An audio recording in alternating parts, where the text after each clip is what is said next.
Big boss Malayalam season 6 ഏറെ ശ്രദ്ധിക്കപ്പെട്ട മത്സരാർത്ഥികളിൽ ഒരാളാണ് Jasmine. Jasmine നിലവിലെ സാഹചര്യത്തിൽ ഫിനാലെയിൽ ഫൈനൽ 3-ൽ പോലും എത്താതെ ബിഗ് ബോസ് വീടിനോട് വിട പറയുമോ? ബിഗ് ബോസ് വീട്ടിൽ ഏറെ ശ്രദ്ധിക്കപ്പെട്ട മത്സരാർത്ഥികളിൽ ഒരാളും ആദ്യ ദിവസം ബിഗ് ബോസിൽ എത്തിയ മത്സരാർത്ഥികളിൽ ഒരാളുമായിരുന്നു ജാസ്മിൻ. ഏതാണ്ട് കഴിഞ്ഞ 1-2 ആഴ്ചകൾ മുമ്പ് വരെ ജാസ്മിന്റെ കാര്യം ജിൻഡോയും ജിൻഡോയും തമ്മിൽ ഒന്നാം സ്ഥാനത്തിന് വേണ്ടിയുള്ള മത്സരമാണ് നടന്നുകൊണ്ടിരുന്നത്. എന്നാൽ ജിൻഡോ ഒന്നാം സ്ഥാനത്ത് തന്നെ നിലയുറപ്പിക്കുകയും അവസാന ആഴ്ചകളായതോടെ ജാസ്മിൻ പിന്നോട്ട് പോവുകയും ചെയ്യുന്ന ഒരു കാഴ്ച കാണുന്നുണ്ട്. ഫിനാലേക്ക് തൊട്ടു മുമ്പുള്ള ആഴ്ചയിൽ ബിഗ് ബോസ് വീട്ടിൽ നടന്ന സമാന്തര വോട്ടിങ്ങുകളുടെ ഫലം വരുന്നതനുസരിച്ച് 2-ാം സ്ഥാനത്തേക്ക് ജാസ്മിനെ പിന്തള്ളി അർജുൻ എത്തുന്നു എന്ന വിവരം പുറത്തു വരുന്നു. അർജുന് നിലവിൽ ലഭിക്കുന്ന പ്രേക്ഷക പിന്തുണ എല്ലാവരെയും ഞെട്ടിക്കുന്നതാണ്. അതേസമയം കഴിഞ്ഞ ആഴ്ചയിൽ, അതായത് നിലവിലെ ആഴ്ചയിൽ പുറത്തുവരുന്ന വിവരങ്ങൾ അനുസരിച്ച് 2-ാം സ്ഥാനത്തിന് അർജുനും ജാസ്മിനും തമ്മിൽ ശക്തമായ മത്സരം നടക്കുന്നു എന്നും ഒരു പക്ഷേ ജാസ്മിൻ പിന്നോട്ട് പോയേക്കാമെന്നുമാണ്. അതേസമയം കഴിഞ്ഞ ആഴ്ചയിൽ വോട്ടിങ്ങിൽ അഭിഷേക് വോട്ട് തേടിയ ആഴ്ചയിൽ അഭിഷേകിന് വൻ ഭൂരിപക്ഷം ഉണ്ടായിരുന്നു. എന്നാൽ ഈ ആഴ്ച അഭിഷേക് ടിക്കറ്റ് ഫിനാലെ നേടിയത് കൊണ്ട് തന്നെ വോട്ടിംഗ് ലിസ്റ്റിൽ ഇല്ലതാനും. അതുകൊണ്ട് തന്നെ അടുത്ത ആഴ്ച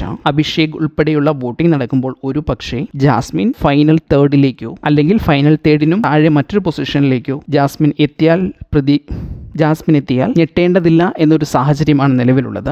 ആദ്യ ആഴ്ചകളിൽ പ്രേക്ഷകരുടെ പിന്തുണ നല്ല രീതിയിൽ നേടിയിരുന്നെങ്കിലും അവസാനമായപ്പോൾ പല മത്സരാർത്ഥികളും ബിഗ് ബോസ് വീട്ടിൽ നിന്ന് ഔട്ടായി പുറത്തെത്തിയതോടുകൂടി അവരുടെ വോട്ടുകൾ മറ്റു മത്സരാർത്ഥികളിലേക്ക് കേന്ദ്രീകരിക്കുന്ന സ്ഥിതി വന്നതോടെ ജാസ്മിൻ പിന്നോട്ട് പോകുന്ന ഒരു കാഴ്ച ഇപ്പോൾ നിലവിൽ കാണുന്നു. ഏതായാലും ഫിനാലെ വീക്കിൽ എന്തൊക്കെ മാജിക്കുകളാവും, വോട്ടിങ്ങിൽ എന്തൊക്കെയായും സംഭവിക്കുക എന്നത് കണ്ടറിയേണ്ടിയിരിക്കുന്നു. നിലവിലെ രീതിയിൽ ജിൻഡോ തന്നെയാണ് വോട്ടിങ്ങിൽ മുൻപന്തിയിൽ നിൽക്കുന്നത്. ആ വോട്ടുകളും അട്ടിമറിക്കപ്പെടുമോ എന്ന് അറിയേണ്ടിയിരിക്കുന്നു.